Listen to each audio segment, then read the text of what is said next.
All right, good evening. It is time for the second chapter of Thomas Sowell's book, Social Justice Fallacies. So tonight, I'm going to jump straight on into it here. The second chapter is called Racial Fallacies. So the first one was equality, or equal chances fallacies. This one's racial fallacies. So, get right into it. Racial and ethnic issues have often produced vehement assertions in various times and places around the world. These assertions have ranged from the genetic determinism of early 20th century America, which proclaimed that race is everything, quote unquote, as an explanation of group differences in economic and social outcomes, to the opposite view at the end of that century that racism was the primary explanation of such group differences. That different people have different beliefs is hardly unusual in the history of human beings. What is unusual and dangerous is 1. The extent to which such beliefs prevail without being subjected to tests of either facts or logic, and 2. The extent to which people who present empirical evidence counter to prevailing beliefs are met with ad hominem denunciations and with efforts to suppress their evidence by means ranging from censorship to violence, especially on academic campuses. There are not These are not simply dangers to particular individuals or particular viewpoints. These are dangers to the basic function of a free society of fallible human beings whose differing beliefs must be put to some test. Otherwise, a free society can either destroy freedom or destroy itself in internal conflict. Both have happened all too often in all too many places over the centuries. Assertions versus evidence. The fundamental issue is not whether employer discrimination or societal discrimination in general can be a cause of different economic and social outcomes among racial or ethnic groups. It can be, it has been, and there is no reason whatever to preclude it from the possibilities in our own times. But there is also no reason to preclude any of the many other factors that have also produced outcome disparities among all sorts of people around the world and throughout recorded history. Since the most often discussed disparities in the United States have been disparities between black and white Americans, this is as good a place to begin as any. The question is whether differences between black and white Americans are unusual, or are of an unusually larger magnitude than differences among the groups in the United States or elsewhere. Other groups, I'm sorry, in the United States or elsewhere. The question is also whether there are any other discernible reasons for those differences besides race, that is, genetics or racism. Median, median black American family income has been lower than median white American family income for generations. As regards the magnitude of the difference, official government data going back as far as 1947 show that the disparity has not been as large as 2 to 1 in any of those years. How does that particular disparity compare to disparities among other groups in the United States or among groups in other countries? Within the United States, the median per capita income of such Asian ethnic groups as those of Chinese, Japanese, Indian, and Korean ancestry is more than twice as high as the median per capita income of Mexican Americans. These Asian groups also have higher median per capita incomes than the median per capita income of white Americans. Asian Indians have nearly 3 times the median per capita incomes of Mexican Americans, and a median per capita income more than $15,000 a year higher than the median per capita income of white Americans. Among full time, year round male workers, Asian Indian males earned over $39,000 a year more than white male full time year round workers. Is this the white supremacy we're so often warned about in some quarters? Even among low income, non white groups, there is considerable overlap with the incomes of white Americans. For example, 2020 census data show more than 9 million black Americans with higher incomes than the median incomes of white Americans. There are also thousands of black millionaire families and even several black billionaires, including Tiger Woods and Oprah Winfrey. Oop, there we go. However, however much this situation differs from the image of blacks in political rhetoric and in much of the media and academia, an image that often seemed more like what existed a century ago. The current situation is no reason for complacency. On the contrary, it is a reason for a younger generation of blacks to educate themselves for opportunities that are clearly available and to advance themselves even more than previous generations of black people have. Nevertheless, economic differences between different groups are a special concern when discussing different rates of poverty. For example, the poverty rate among black American families as a whole has long been higher than the poverty rate among white American families as a whole. But over a span of more than a quarter of a century, since 1994, in no year has the annual poverty rate of black married couple families been as high as 10%, and in no year in more than half a century, since 1959, has the national poverty rate of Americans as a whole been as low as 10%. If black family poverty is caused by systemic racism, quote unquote, do racists make an exception for blacks who are married? Do racists either know or care whether blacks are married? By contrast, single-parent families have much higher poverty rates than married couple families, whether they are black or white.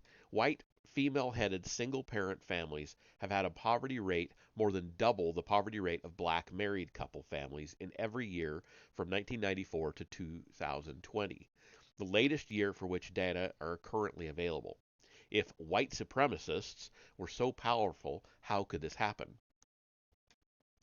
Male-headed single-parent families are rarer than female-headed single-parent families among both blacks and whites.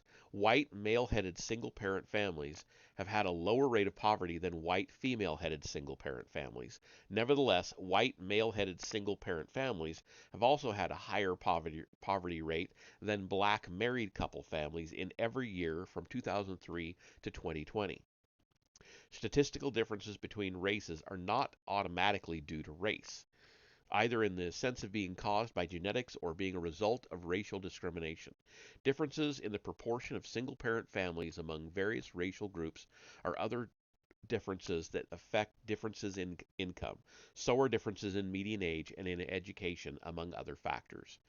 And we're 20 seconds away from going into an ad, so I'm going to pause there and we'll just see. Sometimes they don't show up on my phone, which is why I run it so I can see when the ad pops up. But that's okay. We'll just watch the timer and sit here and chat about nothing, I guess. Have a sip of the martini. And so far, I'm really liking his writing style. It's straight to the point. He doesn't use an overabundance of quotes, though he has plenty of them, and he has lots and lots and lots of um, notes. What's the word I'm looking for? Um, I'm totally blanking on the word, but um, he puts a number in. I know you know what I'm talking about. I don't know why I'm blanking on the name. He puts a number in to indicate citations. Thank you. He had a lot of citations. Um, we're 2 pages into the chapter and we're already up to 13 citations. So, okay, there it finally says we're in an ad. I don't know why it takes so long for them to actually start when it says they're starting. Doesn't make any sense.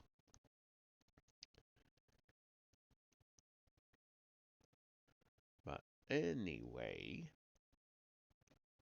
yeah, I think over a third of the length of this book is dedicated to all of his citations.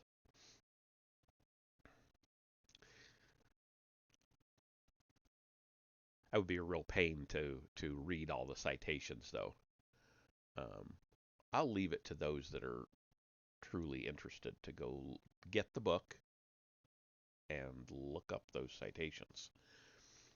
So, all right, I think we're supposed to be coming back any second now. There we go. Says ad break is ended. So we'll pick up where we left off. Just as income disparities are by no means unique among American racial or ethnic groups, neither are disparities within such groups necessarily any less than disparities between these groups. In New York City, for example, in school year 2017-2018, there were dozens of places in low-income minority neighborhoods where public charter schools and traditional public schools serving the same local community were housed in the same buildings. When black and Hispanic students in both kinds of schools took the same statewide test in mathematics, the charter school students achieved the official proficient level in mathematics more than 6 times as often as children of the same ethnicities in traditional public schools housed in the very same buildings. These are huge disparities within the same groups, so that neither race nor racism can account for these huge differences, nor can culturally biased tests. Similarly, a 1930s study of the black community in Chicago found that the delinquency rate within that community ranged from more than 40% in some black neighborhoods to less than 2% in some other black neighborhoods. Again, these were disparities within the same racial group in the same city at the same time. Within the white population as well, there have long been internal disparities as great as the disparities between blacks and whites. In 1851, for example, when the white population of the South was about half as large as the white population in other regions, only 8% of the patents issued in the United States went to residents of the southern states. Southern whites also long lagged behind other whites in various work skills. For example, although the South in 1860 had 40% of the nation's dairy cows, they produced just 20% of the nation's butter and only 1% of the nation's cheese. Southerners' lags in the dairy industry continued on into the 20th century. In addition to such quantifiable differences as a higher rate of illiteracy among Southern whites in the antebellum South than among their Northern white contemporaries, many observers commented on a visibly lower work effort among Southern whites. These observers included Alexis de Tocqueville in his classic Democracy in America and Frederick Law Olmsted in his widely read account of his travels in the antebellum South, the Cotton Kingdom. Among white Southerners themselves, similar observations were made by General Robert E. Lee, antebellum Southern writer Hinton Helper, and 20th century Southern historians U.B. Phillips and Rupert B. Vance. Even today, in the 21st century, there are countries in the Appalachian regions of Kentucky, Clay County and Owsley County, that are more than 90% white, where the median household income is not only less than half the median household income of white Americans in the country as a whole, but also thousands of dollars less than the median household income of black Americans in the country as a whole. A Census Bureau study found Owsley County to be the lowest income county in any American state in 2014, and its population was 99% white. These were not just isolated flukes in a particular year. These very same counties had the very same income pattern in 5 different surveys made over more than half a century during the years from 1969 to 2020. In 2014, an article in the New York Times Magazine rated American counties in economic terms, and 6 of the bottom 10 counties were in eastern Kentucky. Although that article did not mention the race of the people in those counties, census data show that each of these 6 counties had populations that were more than 90% white. Here, too, this was not just a fluke in a particular year. Data for these same 6 counties surveyed over the same years from 1969 to 2020 show a very similar pattern of median household incomes consistently far below the median household income of whites nationwide, as well as median household incomes consistently below the median household incomes of blacks nationwide. In a sense, such patterns go back even further. More than 100 years ago, a scholarly treatise on geography pointed out how people of the same race living in different geographic settings can have radically different economic and social outcomes, using Kentucky communities among the examples. This treatise referred to the Hill County of Cumberland Plateau with its one-room cabins and a backward population sprung from the same pure English stock as the bluegrass people, and that was a quote. Nor was this pattern peculiar to the United States. According to the author, distinguished geographer Ellen Churchill Semple, such influences of environment appear in every part of the world, in every race, and every age. Her own voluminous research and that of other scholars since then show that people living in mountains and foothills, hillbillies in American terminology, have usually lagged both economically and in terms of social development.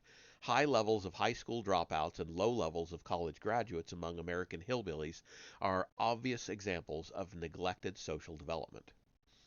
What we learn from persistent and severe poverty in hillbilly communities can be helpful in sorting out factors involved in the poverty and lagging progress of other peoples, including racial minorities. If by some miracle we could get to zero racism, it is by no means certain how much effect it would. It is by no means certain how much effect that would have. People in low-income American hillbilly counties already face zero racism because these people are virtually all white, yet they have lower incomes than blacks. Conversely, in a world where nobody believes that all racism has been eliminated, black married couples have consistently had a lower poverty rate than the national average and less than half the poverty rate among white, female-headed single-parent families. In other words, some behavior patterns seem to pay off more so than absence of racism. Some emphasis on racism can even be counterproductive. President Barack Obama related an experience he had when talking with a black young man who wanted to become a pilot. This young man at first thought of joining the U.S. Air Force in order to get trained to be a pilot, but then he said he realized that the Air Force, quote, would never let a black man fly a plane, end quote. This was said decades after there was a whole squadron of black American fighter pilots during World War II, and in later years, two black pilots went on to become generals in the U.S. Air Force. Whoever indoctrinated this young man did him more harm than a racist could have by keeping him from even trying to become a pilot. There are many reasons why different people are in poverty, and these reasons are not limited to just the ones that happen to be currently in vogue, such as discrimination or by race or sex. None of this automatically tells us how much effect discrimination or any other factor has on a given group's economic or other advancement, which can vary at different times or under different conditions. But the facts of history can at least save us from jumping to automatic conclusions on the basis of rhetoric and repetition of such catchwords as legacy of slavery, white supremacy, and blaming the victim. Alexis de Tocqueville set an unfortunate precedent in the early 19th century when he attributed differences between Southern whites and Northern whites to the existence of slavery in the South, a view echoed by both Frederick Law Olmsted and Hinton Helper. In reality, however, the very same range of differences existed between the ancestors of white Southerners and the ancestors of white Northerners when they lived in different parts of Britain before either of them had ever seen a slave. The very same unsubstantiated assumption would be used again in the 20th century and on into our own times to try to explain behavioral differences between blacks and whites by a quote-unquote legacy of slavery. The higher incidence of children being born to unmarried women among black Americans is among many other things attributed to a legacy of slavery. But far more than 100 years after the end of slavery, most black children were born to women who were married, and the children were raised in two-parent homes. Daniel Patrick Moynihan became alarmed back in the 1960s because 23.6% of black children were born to single mothers in 1963, and that was up from 16.8% in 1940.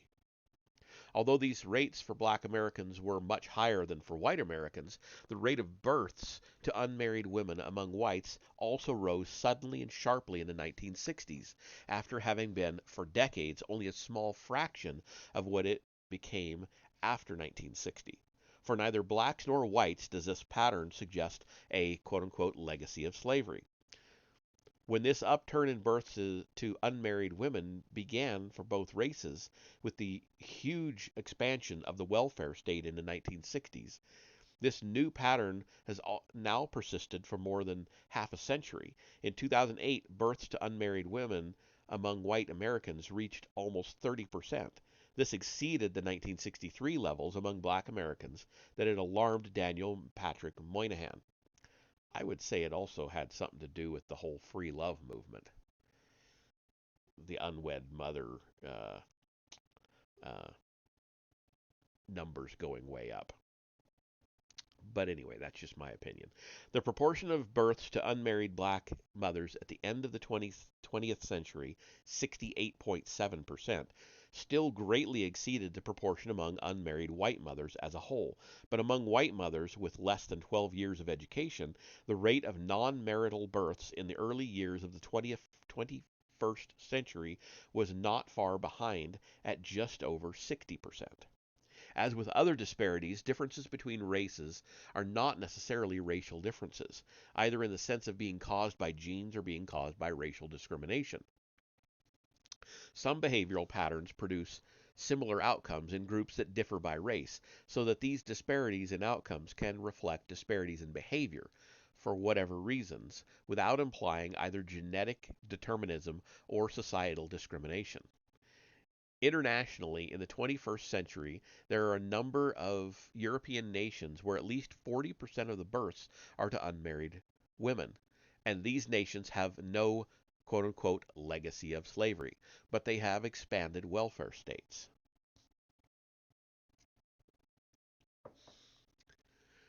Justice Oliver Wendell Holmes said more than a century ago that catchwords can, quote, delay further analysis for 50 years, end quote.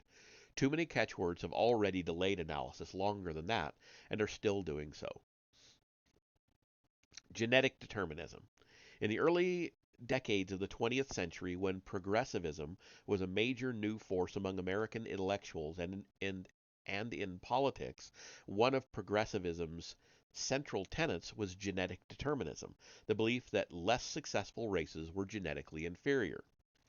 Later, in the closing decades of the 20th century, progressives with similar views on such other issues as the role of government, environmental protection, and legal philosophy now took an opposite view on racial issues.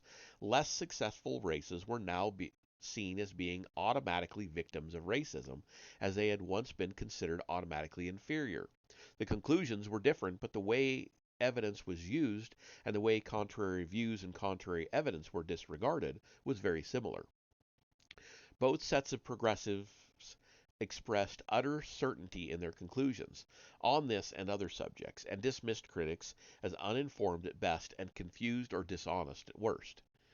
While progressivism was an American movement, similar views and attitudes existed under other names on the other side of the Atlantic.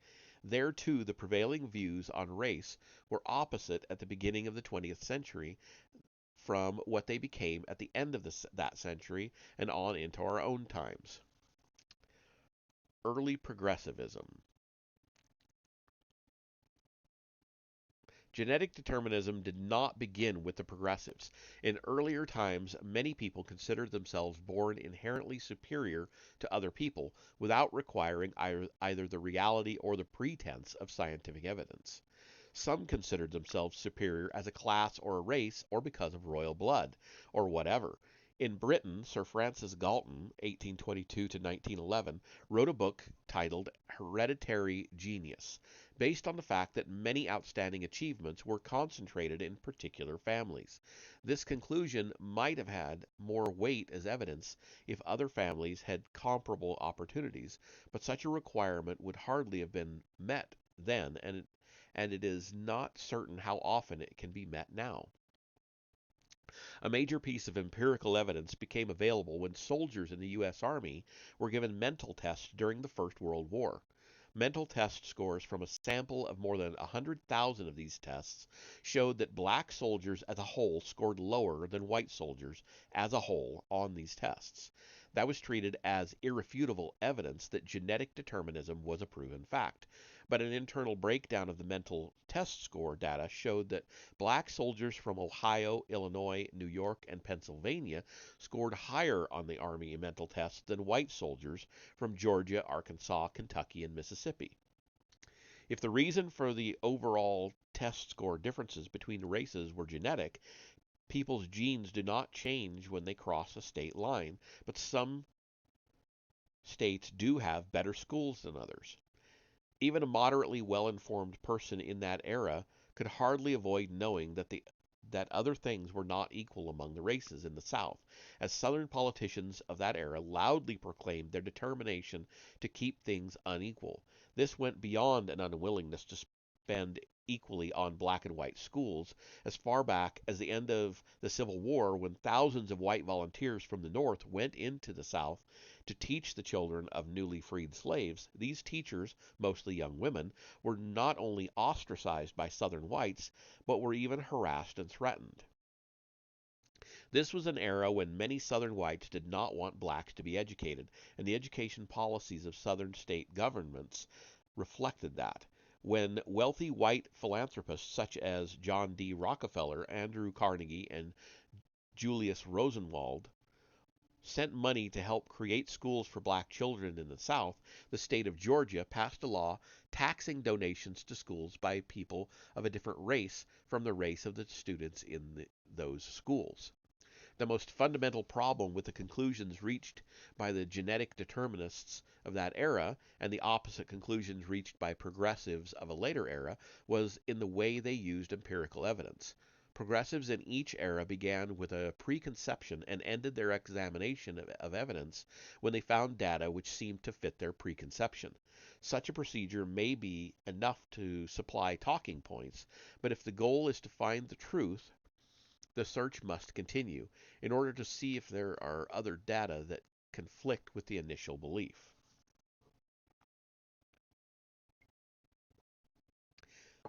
People with opposing views are often eager to supply opposing evidence, so the difficulty is not in finding such evidence. The difficulty is in whether such evidence will be examined. For example,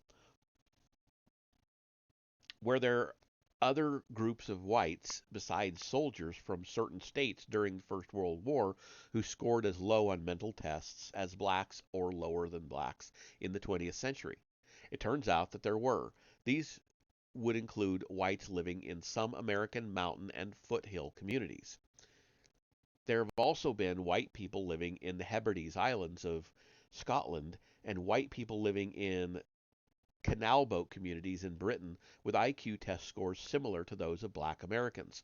What these particular whites have all had in common was isolation, whether geographic isolation or social isolation. Such social isolation from the larger society has also long been common among black Americans.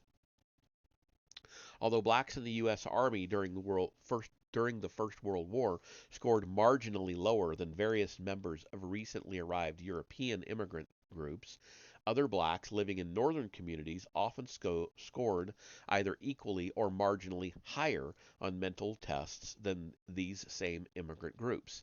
These immigrants included Italian American children in a 1923 survey of IQs. Similar results were found in a 1926 survey of IQ results from Slovaks, Greeks, Spaniards, and Portuguese in the United States. During this era, most European immigrants settled outside the South, and blacks outside the South had higher average IQs than blacks living in the South. Whites living in isolated mountain and foothill communities are an especially striking group, as regards poverty and isolation from both the outside world and from similar communities in the same mountains and foothills. We have seen how strikingly lower the incomes of such people have been in Appalachian counties in the 21st century. Back in 1929, the IQs of children in Blue Ridge Mountain areas were studied and can be compared to the IQs of blacks, which averaged 85 nationally. The average IQs of those white children in Blue Ridge Mountain communities ranged from a high of 83.9 to a low of 61.2, varying with which particular IQ test was used. White children in East Tennessee mountain schools in 1930 had an average IQ of 82.4. As with black children with similar IQs, these white mountain children had higher IQs than when young, 94.68 at age 6, declining to 73.5 at age 16. A decade later, in 1940, after many improvements in both the local environment and in the schools, children in the same communities, and apparently from many of the same families, had an average IQ of 92.22. Now their average IQ at age 6 was 102.56, and this declined to 80 at age 16. Clearly, these lower than average IQs were not due to race, but before 1940, they were at least as far below the national average IQ of 100 as were the IQs of black children. These results seem consistent with what geographer Ellen Churchill Semple said back in 1911, that human advancement, quote, slackens in pace, end quote, in the foothills and, quote unquote, comes to a halt in the mountains. Other studies of life in isolated mountain and foothill communities around the world show similar patterns of both poverty and lagging human development.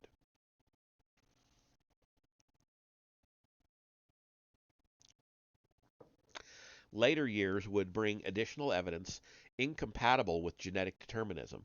A 1976 study showed that black orphans raised by white families had significantly higher average IQs than other black children, and IQs slightly above the national average. It so happens that one of the first notable black scientists, George Washington Carver, in the early 20th century was an orphan raised by a white family. Genetic determinism in the early 20th century was by no means simply an issue about black and white Americans. The belief that blacks were genetically inferior was already so widely accepted that most of the genetic determinism literature of that era focused on arguing that people from Eastern Europe and Southern Europe were genetically inferior to people from Western Europe and Northern Europe.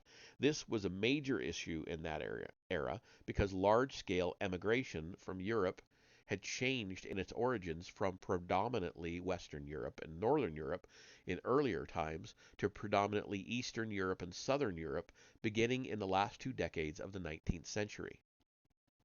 Among the massive new wave of immigrants from Eastern European Jews.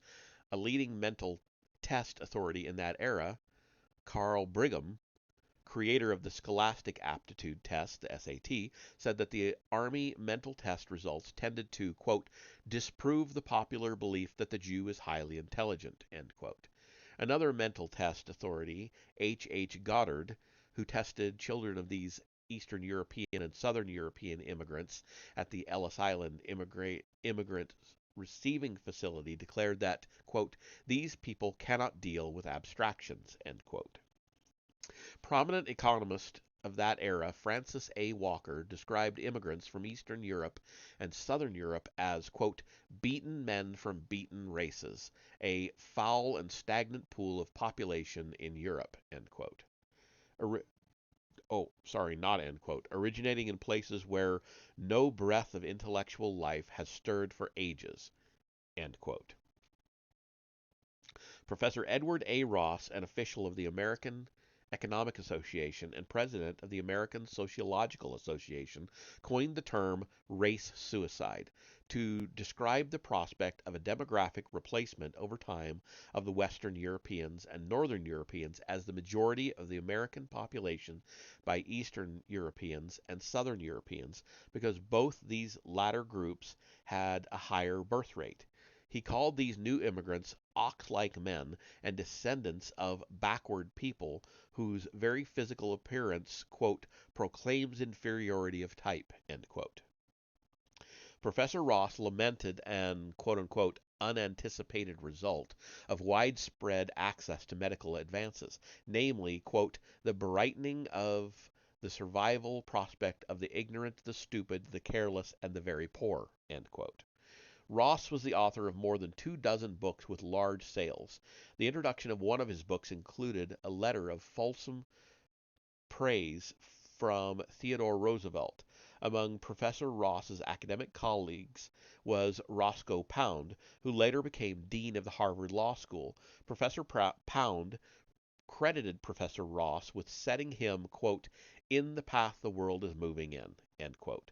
This sense of mission and a history is on our side assumption marked Roscoe Pound's influential writings over a long career, as he promoted judicial activism to free government from constitutional restrictions, leaving judges with a more expansive role to play in promoting progressive social policies. The people who led the crusade for genetic determinism in the early 20th century were not ill-educated, lower-class people. They included some of the most intellectually prominent people of that era on both sides of the Atlantic. These included the founders of such scholarly organizations as the American Economic Association and the American Sociological Association, a president of Stanford University, and a president of MIT, as well as renowned professors at leading universities across the United States. In England, John Maynard Keynes was one of the founders of the Eugenics Society at Cambridge University. Most of these intellectuals were on the political left in both countries, but there were also some conservatives, including Winston Churchill and Neville Chamberlain. There were hundreds of courses on eugenics in colleges and universities across the United States, just as there are similarly ideological courses on college and university campuses across the country today, promoting very different ideologies as regards race, but with a very similar sense of mission and a very similar intolerance towards those who do not share their ideology or their mission. Eugenics was a term coined by Sir Francis Galton to describe an agenda to reduce or prevent the survival of people considered genetically inferior. He said, quote, quote, there exists a sentiment, for the most part, quite unreasonable against the gradual extinction of an inferior race, end quote. Professor Richard T. Ely, one of the founders of the American Economic Association, said of the people he considered genetically inferior, quote, we must give to the most hopeless classes left behind in our social progress custodial care with the highest possible development, and the segregation of sexes and confinement to prevent reproduction, end quote. Other contemporary academics of great distinction expressed very similar views. Professor Irving Fisher of Yale, the leading American monetary economist of his day, advocated the prevention of the, quote, breeding of the worst, end quote, by, quote, isolation in public institutions and in some cases by surgical operation, end quote. Professor Henry Rogers Seeger of Columbia University likewise said that, quote, we must courageously cut off lines of heredity that have been proved to be undesirable, even if that requires isolation or sterilization, end quote. Prominent Harvard professor of economics Frank Taussig said of a variety of people he considered inferior that if it were more feasible to, quote, chloroform them once and for all, then at least they can be segregated and shut up in refuges and asylums and prevented from propagating their kind, end quote. The causal ease with which leading scholars of their time could advocate imprisoning people for life who had committed no crime and depriving them of a normal life is a painfully sobering reminder of what can happen when an idea or a vision becomes a heady dogma that overwhelms all other considerations. A widely read book of that era, The Passing of the Great Race by Madison Grant, declared that, quote, race lies at the base of all the manifestation of modern society, and deplored a sentimental belief in the sanctity of human life, end quote, when, oh no, sorry, again, not the end of the quote, when that is used to prevent both the elimination of defective infants and the sterilization of such adults as are themselves of no value to the community, end quote. This book was translated into other languages, including German, and Hitler called it his Bible, quote unquote.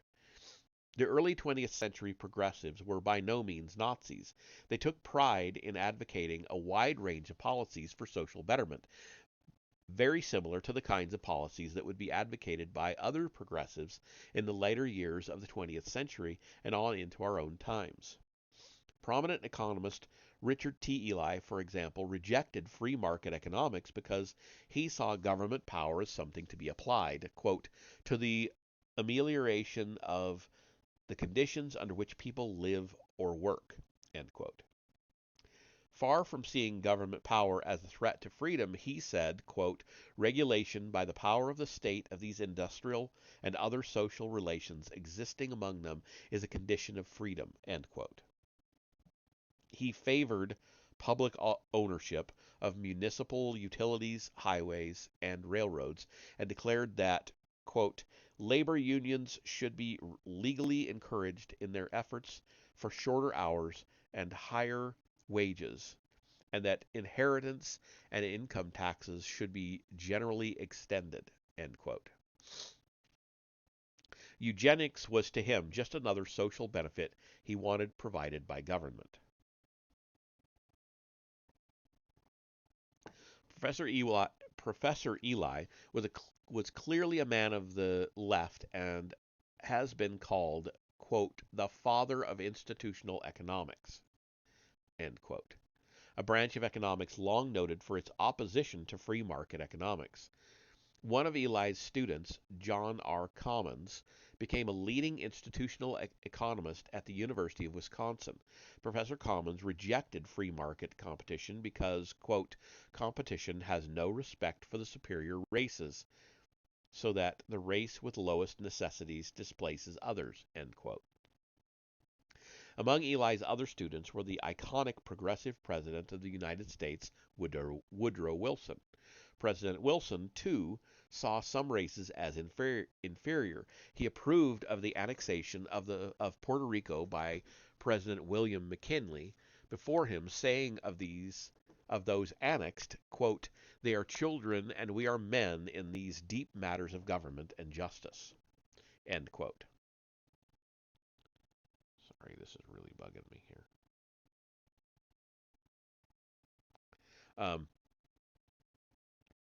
Wilson's own administration segregated black employees of federal agencies in Washington, and he showed the movie Birth of a Nation, glorifying the Ku Klux Klan in the White House to invited guests. Like other progressives of his time and later times, Woodrow Wilson saw no dangers to freedom in an expansion of government power, whether through the creation of new federal agencies, like the Federal Trade Commission and the Federal Reserve System during his own administration, or through the appointment of federal judges who would interpret the Constitution so as to loosen what President Wilson regarded as excessive restriction on the powers of the government. In his book, The New Freedom, Woodrow Wilson arbitrarily defined government benefits as a new form of freedom, thereby verbally finessing aside certain concerns about expanding powers of government being a threat to people's freedom. This redefinition of freedom has persisted among various later advocates of expanding welfare state powers on into the 21st century. Among other prominent scholars of the early progressive era who were clearly on the political left, along with advocating eugenics, was the already mentioned Professor Edward A. Ross, who was regarded as one of the founders of the profession of sociology in the United States. Professor Ross referred to us liberals as people who speak up, quote, for public interests against powerful, selfish private interests, end quote, and denounced those who disagreed with his views as unworthy kept spokesmen for special interests, a mercenary corps as contrasted with us champions of the social welfare, quote unquote. In their own minds, at least, these early 20th century progressives were advocating social justice, and Roscoe Pound used that specific phrase. There is no need to question Ross's sincerity, as he questioned others' sincerity. People can be very sincere when presupposing their own superiority.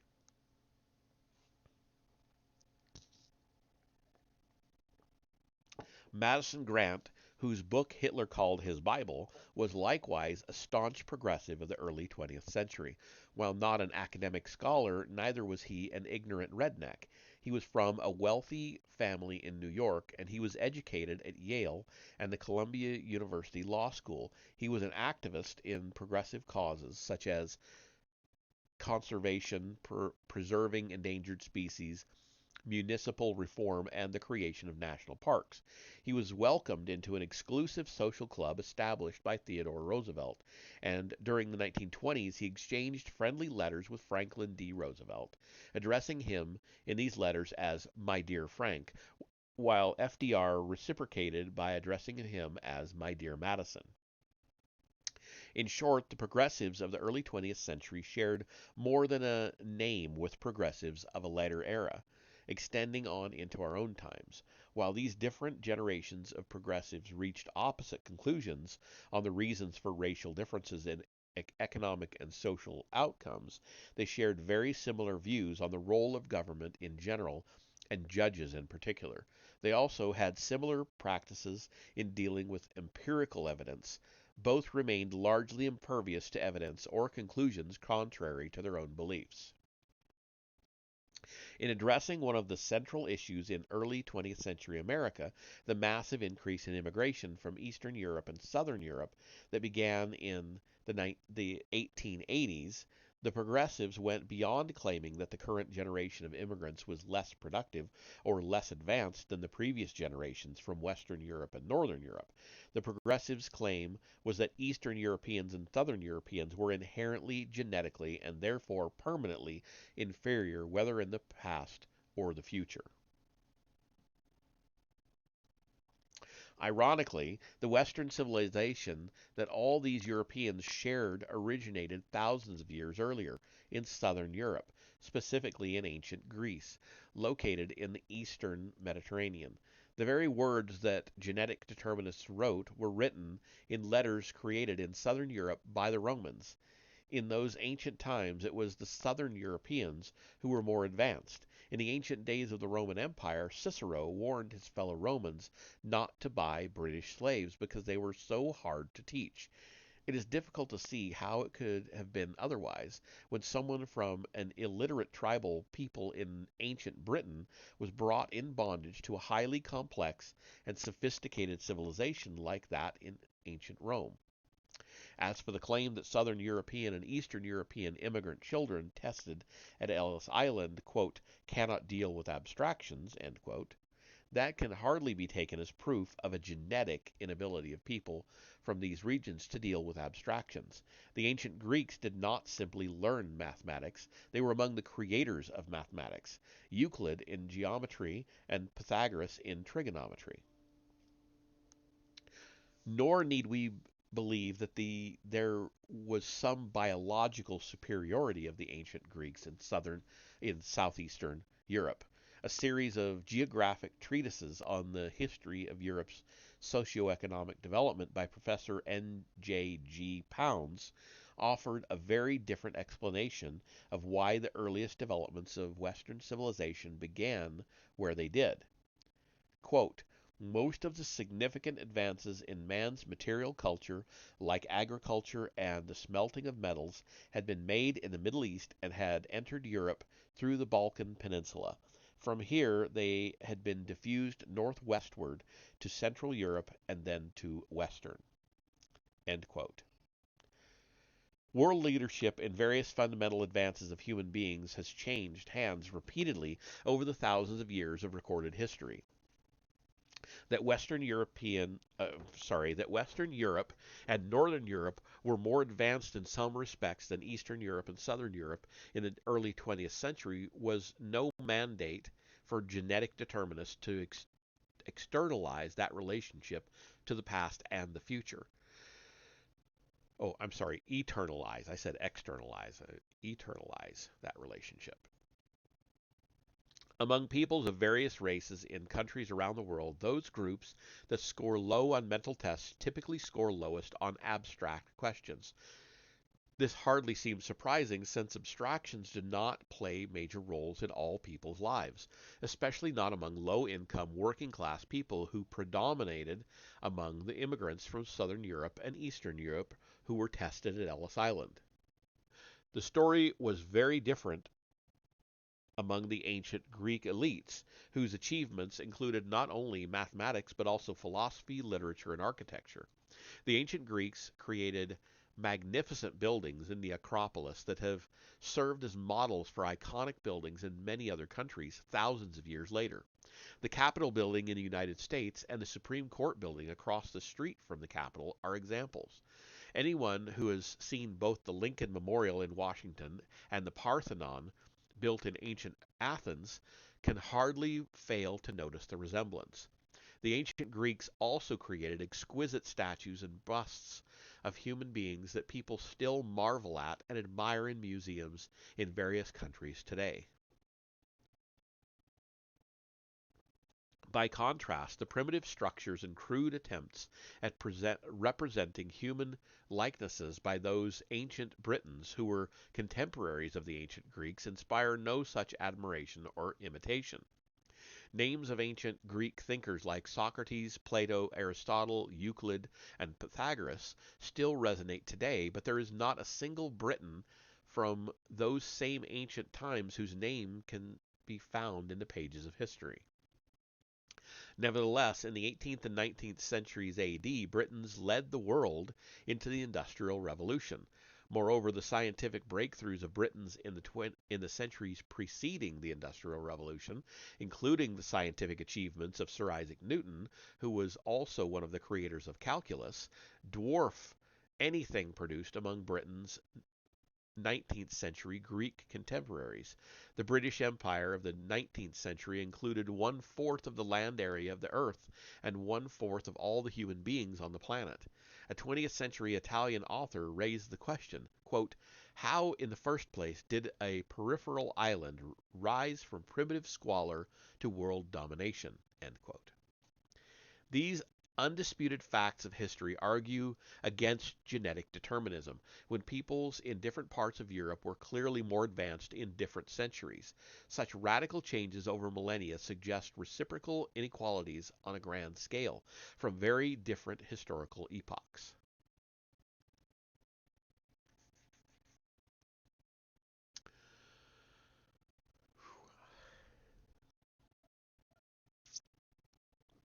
Looks like I've got about 6 pages left here, maybe a little bit more.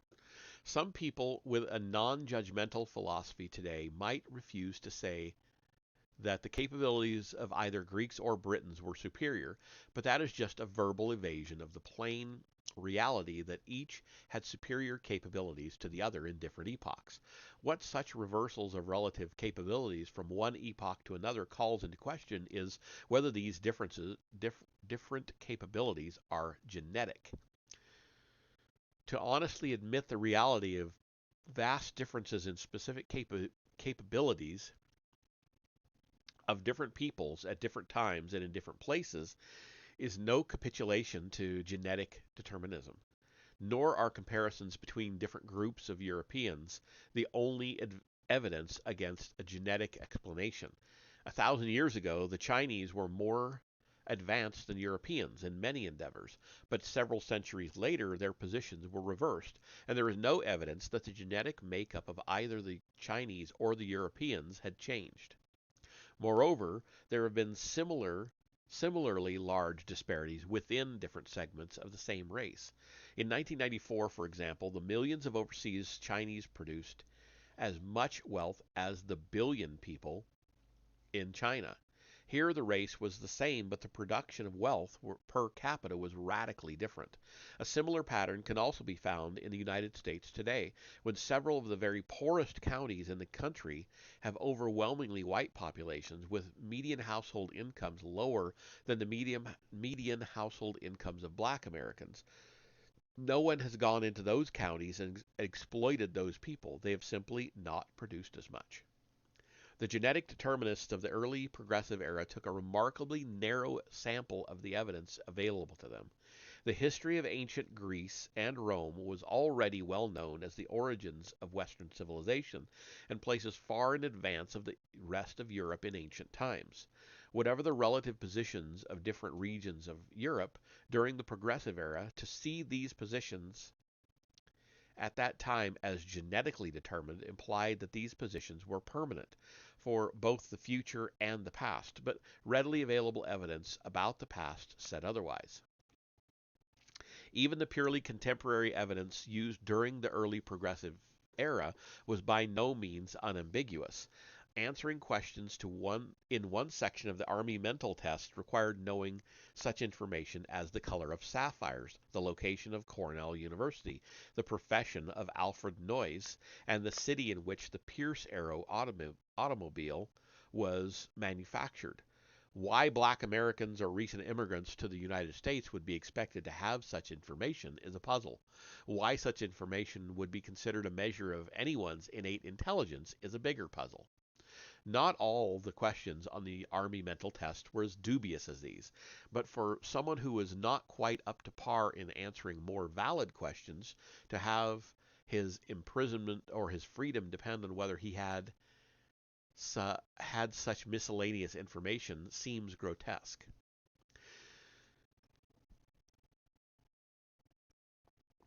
Mental test pioneer Carl Brigham asserted in 1923 that the Army mental test provided an inventory of mental capacity with a scientific basis. This was neither the first nor the last time when the word scientific was invoked, without either the procedures or the precision of science. Brigham was, however, one of the few who later recanted. Writing in 1930, he belatedly pointed out that many of the immigrant men tested by the Army were raised in homes where the language spoken was not English. He candidly declared that his previous conclusions were, in his own words, without foundation. How many of people's total wow, I don't know where I got that. How many of today's totally convinced people with opposite convictions will be able to later follow in Carl Brigham's footsteps? Only the future can tell. With the passing of years, more and more evidence accumulated that undermined the conclusions of progressive era genetic determinists. For example, Jews who had scored low on the 1917 Army mental tests began to score above the national average on various IQ tests and college admissions tests. As they became a more English-speaking group, this and other evidence, such as the IQs of black orphans raised by white families, undermined the central premise of genetic determinism. Its rationale for urging drastic steps to prevent some races from reproducing, on the assumption that such races' higher birth rates would lead to a decline in the nation's IQ over time. A decisive blow was dealt to that argument by the later research of Professor James R. Flynn, an American expatriate in New Zealand. His research showed that in more than a dozen countries around the world, the average performance on IQ tests rose substantially by a standard deviation or more in a generation or two. This trend had been going on for years before Professor Flynn's research brought it to light. The reason it was not obvious to others before him was the IQ test results were repeatedly renormed in order to maintain the average number of questions answered correctly at its definitional level of 100. As more people answered more IQ test questions correctly over the years, an IQ of 100 now represented correctly answering more questions than before.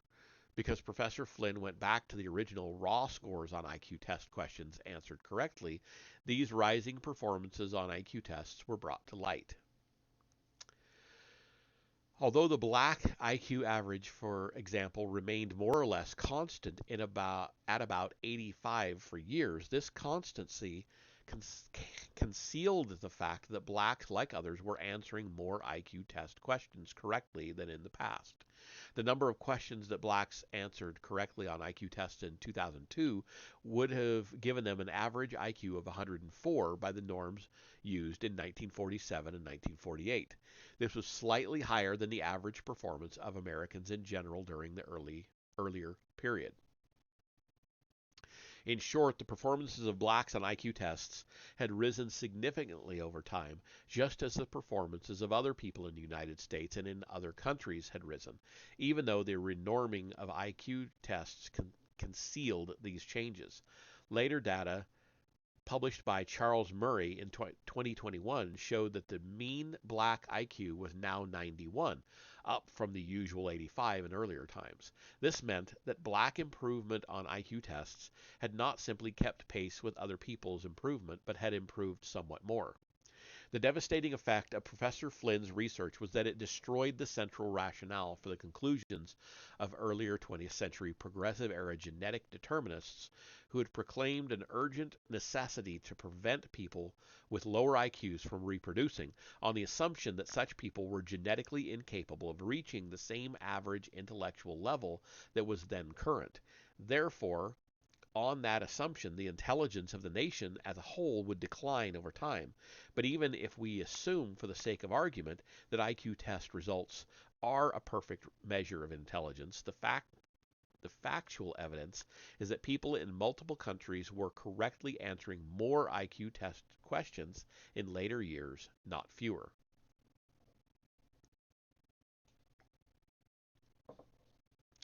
Something else was implicit in the genetic determinism of early 20th century progressivism, namely that there was a genetically determined ceiling on the intelligence of some groups, making it imperative that they be prevented from reproducing. As late as 1944, Gunnar Myrdal reported in his path-breaking book An American Dilemma that belief in a low ceiling on black intelligence was common among white Americans at that time. Nevertheless, just one generation later, even the leading academic scholar researching the effects of genes on IQ, Professor Arthur R. Jensen of the University of California at Berkeley, repudiated the IQ ceiling conclusion and asked, quote, why should anyone be surprised to find that there are Negro children having IQs of 115 or higher, or that they should be concentrated in the affluent integrated neighborhood in Los Angeles, end quote. With the implicit assumption of a low IQ ceiling by the early progressive era genetic determinists now gone, and the falling IQ test performances expected now contradicted by widespread rises in performances on IQ tests in later generations, as discovered by Professor Flynn's research, that era is a chapter in human history now mercifully closed, though not before it provided a rationale for genocide. Its enduring significance for our era Its enduring significance for our era is as a painfully urgent warning against intolerant ideological stampedes, even when these stampedes are led by leading scholars and intellectuals and spread by a wide range of institutions. That sounds somewhat familiar. Later progressivism. In the later decades of the 20th century and on into the 21st century, latter-day progressives substituted racial discrimination for genes as the automatic explanation of group differences in economic and social outcomes. Mental tests, once exalted as an embodiment of science, supposedly proving genetic determinism, were now automatically dismissed as biased.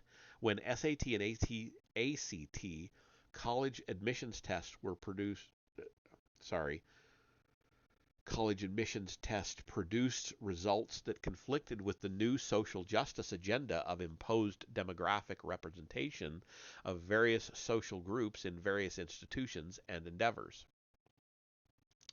In this new progressive era, statistical disparities between blacks and whites in any endeavor have usually been sufficient to produce a conclusion that racial discrimination was the reason. Often there are also statistical data on Asian Americans in these same endeavors, but these Asian American data are almost invariably omitted, not only by the media, but even by academic scholars in elite universities. Such data would often present a serious challenge to the conclusions reached by later day progressives.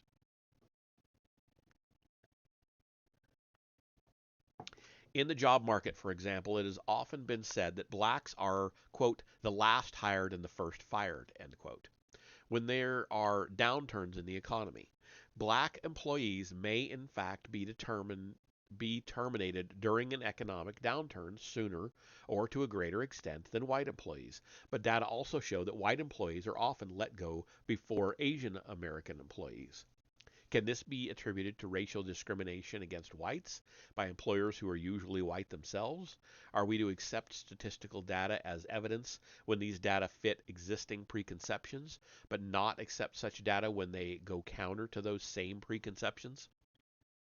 Or are we to be spared such problems by those who simply omit facts that go against their vision or agenda? One of the major factors in the housing boom and bust, which produced an economic crisis in the United States in the early 21st century, was a widespread belief that there was rampant racial discrimination by banks and other lending institutions against blacks applying for mortgage loans. Various statistics from a number of sources showed that although most black and white applicants for conventional mortgage loans were approved, black applicants were turned down at a higher rate than white applicants for the same loans. What was almost universally omitted was statistical data showing that whites were turned down for those same loans more often than Asian Americans. Nor was there any great mystery as to why this was so. The average credit rating of whites was higher than the average credit rating of blacks, and the average credit rating of Asian Americans was higher than the average credit rating of whites. Nor was this the only economically relevant difference. Nevertheless, there were outraged demands in the media, in academia, and in politics that the government should, quote, do something, end quote, about racial discrimination by banks and other mortgage lenders. The government responded by doing many things. The net result was that it forced mortgage lenders to lower their lending standards. This made mortgage loans so risky that many people, including the author of this book, warned that the housing market could, quote, collapse like a house of cards, end quote. When it did, the whole economy collapsed. Low-income blacks were among those who suffered. The same question can be raised about mortgage approval patterns as the question about hiring and firing in the job market. Were predominantly white mortgage lenders discriminating against white applicants? If that seems highly unlikely, it is also unlikely that black-owned banks were discriminating against black mortgage loan applicants. Yet black applicants for mortgage loans were turned down at an even higher rate by a black-owned bank. It has been much the same story with student discipline in the public schools. Statistics show that black males have been disciplined for misbehavior more often than white males because of the prevailing preconception that the behavior of different groups themselves cannot be different. This automatically became among examples of racial discrimination and literally a federal issue. A joint declaration from the U.S. Department of Education and the U.S. says we're in an ad again. All right, I'll pause there. We're almost done. Almost most. We've got like about a page left, but I will go ahead and wait until the ad says it's done. Um,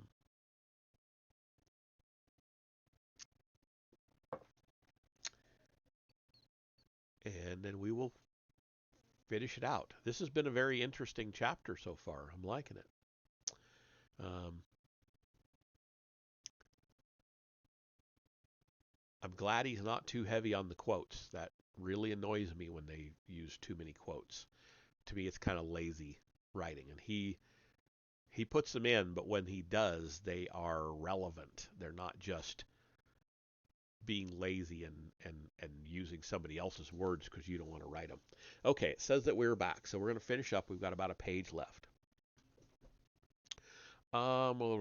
Black-owned bank.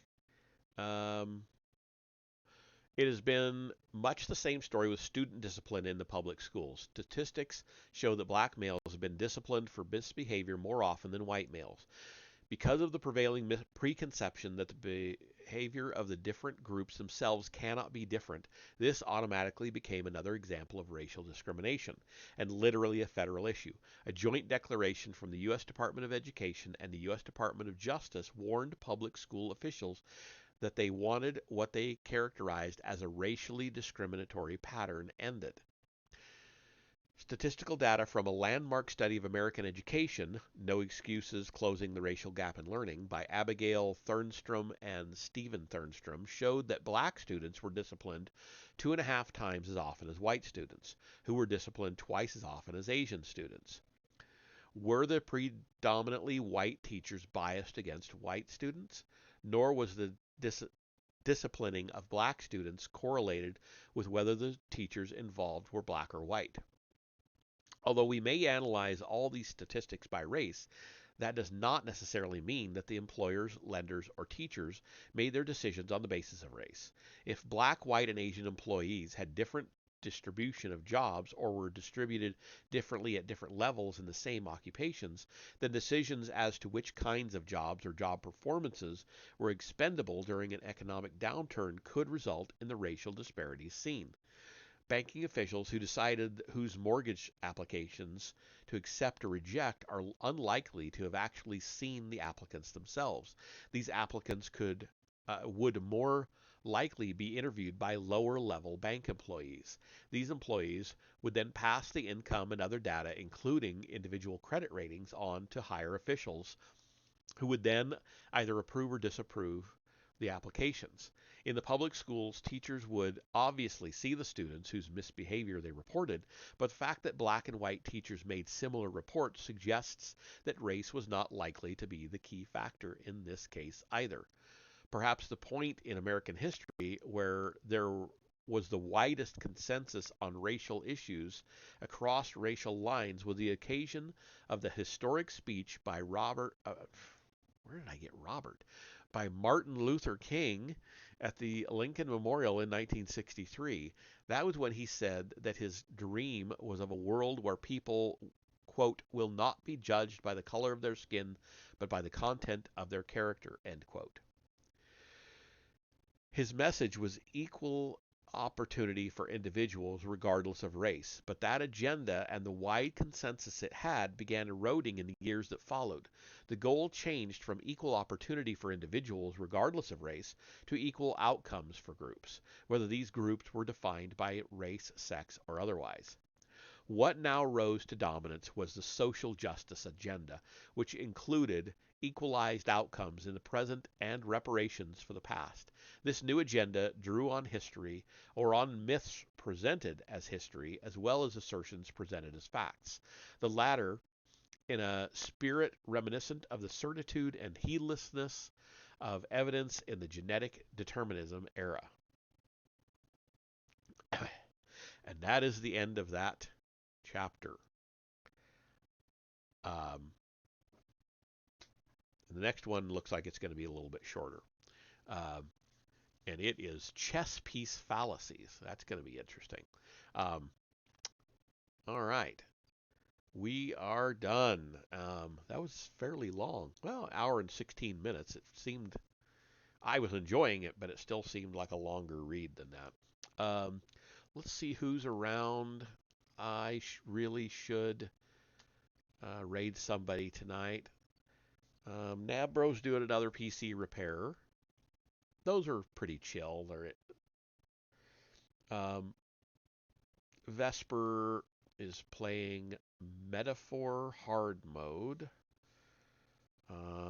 Ren Flames is playing Fortnite. Hot Dog Raw Dog's on. Wow, I haven't seen him in quite a while.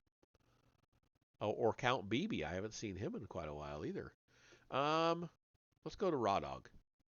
I will see you over there. Just bear with me a minute. Give him a few minutes of your time. Um, and I'll take us on over.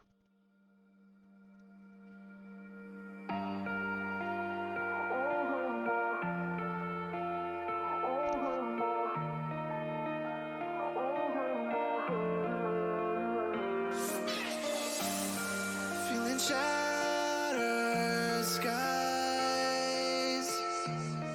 watching teary blue eyes, wonder where I might find some peace of mind. Not lights like I've had, but more sophisticated into love related.